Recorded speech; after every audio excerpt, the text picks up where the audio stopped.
अपने busy life से थोड़ा टाइम खुद के लिए निकाल के आपने एक जिम ज्वाइन किया। चूंकि पर्सनल ट्रेनिंग थोड़ा कॉस्टली था, आपने सोचा कि जनरल गाइडेंस और यूट्यूब वीडियोस से काम चल जाएगा और आपने जिम जाना स्टार्ट कर दिया। लेकिन प्रॉपर गाइडेंस और सुपरविजन के नहीं होने के कारण थोड़े ही दिनों में आपको कोई छोटी मोटी जॉइंट या बैक इंजरीज हो गई, जिसके कारण आपको वर्कआउट करने में स्ट्रगल बढ़ जाता है, आप अच्छे से परफॉर्म नहीं कर पाते, मोटिवेशन लो हो जाता है, रिजल्ट्स नहीं आ पाते और लास्टली आप जिम जाना छोड़ देते हैं। नमस्कार दोस्त, ये स्टोरी आप सब में से बहुतों की होगी। अगर आपके साथ भी ये होता रहता है तो इस वीडियो को पूरा देखें, अंत तक देखें और इससे कुछ सीख के अपने जिम एक्सपीरियंस को प्रोडक्टिव बनाएं। जिम में हर दूसरा या तीसरा व्यक्ति किसी न किसी छोटे बड़े इंजरी से सफर कर रहा होता है। ऐसा कहते हैं कि you are as strong as your weakest link. आप उतने ही स्ट्रॉन्ग हैं जितना कि आपके छोटे छोटे joints. So no matter how big and strong you are, आपके ज्वाइंट्स जैसे कि ankle, knees, hips, neck, elbow, wrist, ये सब स्ट्रांग नहीं है तो आप वर्कआउट्स अच्छे से परफॉर्म नहीं कर पाएंगे और आपको डिजायर्ड रिजल्ट्स नहीं मिल पाएगा। हालांकि इंजरीज होने के बहुत से रीजंस हो सकते हैं। इस वीडियो में हम 3 मेजर वर्कआउट मिस्टेक्स को एड्रेस करेंगे और कंक्लूजन में मैं आपको ये बताऊंगा कि कैसे आपको वर्कआउट्स को अप्रोच करना चाहिए ताकि आप इंजरी प्रूफ रह सके। 3 मेजर वर्कआउट मिस्टेक्स। पहला है पुशअप्स, दूसरा है पुलअप्स और तीसरा है स्क्वाट्स। दोस्तों, 3 सबसे बेसिक और कॉमन वर्कआउट्स जो हम सब कभी ना कभी कर चुके हैं या करते हैं, वो है पुशअप्स, पुलअप्स एंड स्क्वाट्स। आप मुझे गलत मत समझिए, पुशअप्स, पुलअप्स एंड स्क्वाट्स ये बहुत ही अमेजिंग वर्कआउट्स हैं तब जब इसे सही समय पे और सही तरीके से किया जाए, otherwise it's very injury prone. Shoulder pen,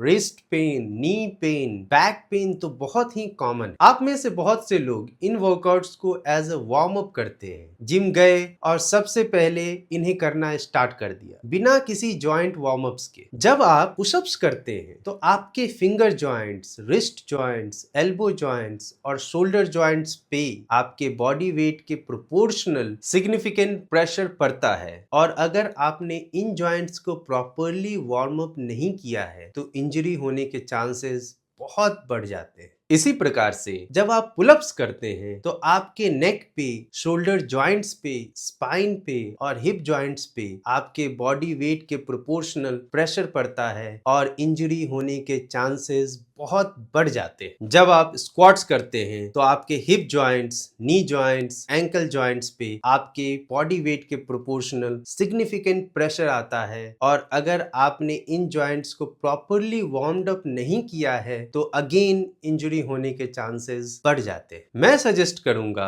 कि आप कभी इन 3 वर्कआउट्स को as a warm up workout की तरह ना करें। पहले proper joint and specific muscle warm ups करें, 1-2 इजी मशीन वर्कआउट सेट्स करें और फिर जब आपके जॉइंट्स और मसल्स पूरी तरह से वार्म अप हो जाए तब जाके आप अपने वर्कआउट प्रोग्राम में इन 3 वर्कआउट्स को इंक्लूड करें। मैं मोस्टली इन वर्कआउट्स को एक इंटेंसिटी एनहांसर की तरह इस्तेमाल करता हूं। मतलब जब आपको किसी वर्कआउट की इंटेंसिटी बढ़ानी हो तब इन वर्कआउट्स को एज अ सुपर सेट आप उस वर्कआउट के साथ ऐड कर दें, जिससे आपका परफॉर्मेंस एनहांस तो होता ही है, आप इंजरी प्रूफ भी रहते हैं। तो दोस्तों, अंत में एज अ प्रोफेशनल कोच मैं आप सबको यही एडवाइस करूंगा कि आप किसी भी मेजर बॉडी वेट वर्कआउट्स को एज अ वार्म अप ना करें। अगर आपका वेट 80 किलो का है और आप अपने जॉइंट्स पे बिना वार्म अप, बिना किसी तैयारी के लगभग इतना प्रेशर डालेंगे, फिर इंजरी तो होगी ही।